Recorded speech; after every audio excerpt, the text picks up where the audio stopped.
แมงซองกองประชุมสมัยสามัญที่8ของสภาแห่งชาติสุดที่8ได้พิจารณารับรองเอาปัญหาสำคัญพื้นฐานของประเทศชาติโดยได้ออกเป็นมติของประชุมจำนวน11ฉบับและพิจารณารับรองเอากฎหมายจำนวน8ฉบับคือ 1. มติกองประชุมสภาแห่งชาติว่าด้วยการรับรองเอาการแต่งตั้งรัฐมนตรีกระทรวงแผนการและการลงทุน 2. มติกองประชุมสภาแห่งชาติว่าด้วยการรับรองเอาการแต่งตั้งท่านรัฐมนตรีแถลงข่าววัฒนธรรมและท่องเที่ยว 3. มติกองประชุมสภาแห่งชาติว่าด้วยการรับรองเอาบทรายงานของรัฐบาลเกี่ยวกับการจัดตั้งปฏิบัติแผนพัฒนาเศรษฐกิจสังคมประจำปี 2019 และทิศทางแผนการปี 2020 4. มติกองประชุมสภาแห่งชาติว่าด้วยการรับรองเอาบทสรุปการเคลื่อนไหวเวียกงานองค์การขนส่งแห่งรัฐประจำปี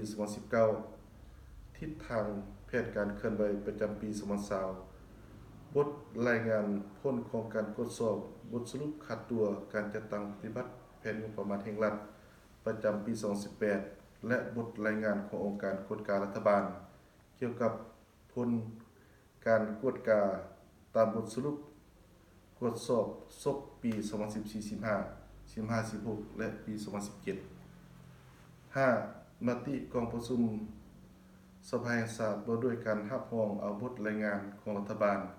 เกี่ยวกับการสรุปคัดตัวการจัดตั้งปฏิบัติแผนงบประมาณประจำปี 2018 การจัดตั้งปฏิบัติแผนงบประมาณแห่งรัฐ9 เดือนคาดคะเนปฏิบัติหมดปี 2019 และแผนประจำปี 2030 6. มติกองประชุมสภาแห่งชาติว่าด้วยการรับรองเอาบทรายงานผลของการติดตามกฎกาของคณะประจำสภาแห่งชาติเกี่ยวกับการจัดตั้งปฏิบัติกฎหมายและนิติกรรมใต้กฎหมายที่ติดพันกับการสร้างวิชาชีพการพัฒนาฝีมือแรงงานและการสร้างเฮ็ดเวียกงานทำของประชาชน 7. มติกองประชุมสภาแห่งชาติว่าด้วยการรับรองเอาบทรายงานผลของการติดตามกฎกาของคณะประจำสภาแห่งชาติเกี่ยวกับการจัดตั้งปฏิบัติกฎหมายและนิติกรรมใต้กฎหมายที่ติดพันกับการจัดเก็บเลยครับ 8. มติกองประชุมสภาแห่งชาติว่าด้วยการรับรองเอาบทรายงานผลของการติดตามกฎกาของคณะประจำสภาแห่งชาติเกี่ยวกับการจัดตั้งปฏิบัตินิติกรรมที่พัวพันการเช่าและสัมปทานที่ดิน 9. มติกองประชุมสภาแห่งชาติว่าด้วยการรับรองเอาบทรายงานการจัดตั้งปฏิบัติการเคลื่อนไหวเวียกงานประจำปี 2019 และทิศทางแผนการประจำปี 2020 ขององค์การอัยการประสูงสุดและศาลประสูงสุด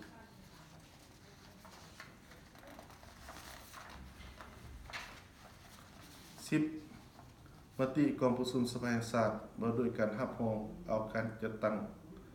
ปฏิบัติการประเมินหน้าที่ของบุคลากรดำรงตำแหน่งที่สภาแห่งชาติเลือกตั้งและรับรองเอาการแต่งตั้ง 11. มติกองประชุมสภาแห่งชาติว่าด้วยการรับรองเอาบทรายงานการเคลื่อนไหวจัดตั้งปฏิบัติเวียกงานประจำปี 2019 และแผนการเคลื่อนไหวปี 2020 ของสภาแห่งชาติ 12. ได้พิจารณาและรับรองเอาการสร้างและปรับปรุงกฎหมายจำนวน8ฉบับคือกฎหมายใหม่ 1. กฎหมายว่าด้วยความเสมอภาคหญิงชาย 2. กฎหมายว่าด้วยรูปเงาฉบับปรับปรุงมี6ฉบับคือ 1. กฎหมายว่าด้วยอนามัยและส่งเสริมสุขภาพ 2. กฎหมายว่าด้วยกีฬากายกรรม 3. กฎหมายว่าด้วย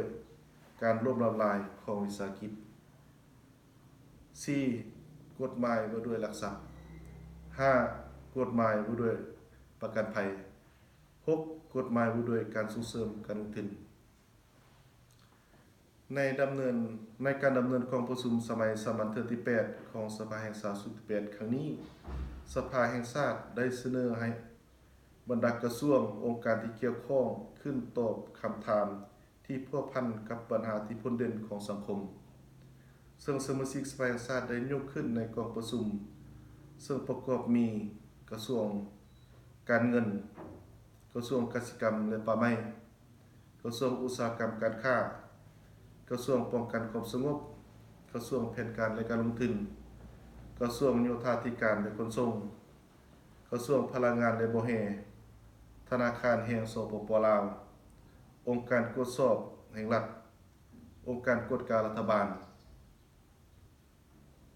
พร้อมเดียวกันนั้นท่านนายกรัฐมนตรีในนามหัวหน้ารัฐบาลก็ได้ขึ้นมีคำเห็นต่อกองประชุมสภาแห่งชาติทั้งเป็นการชี้แจงต่อคำซักถามที่สมาชิกสภาแห่งชาติยกขึ้นด้วยบรรยากาศที่ดี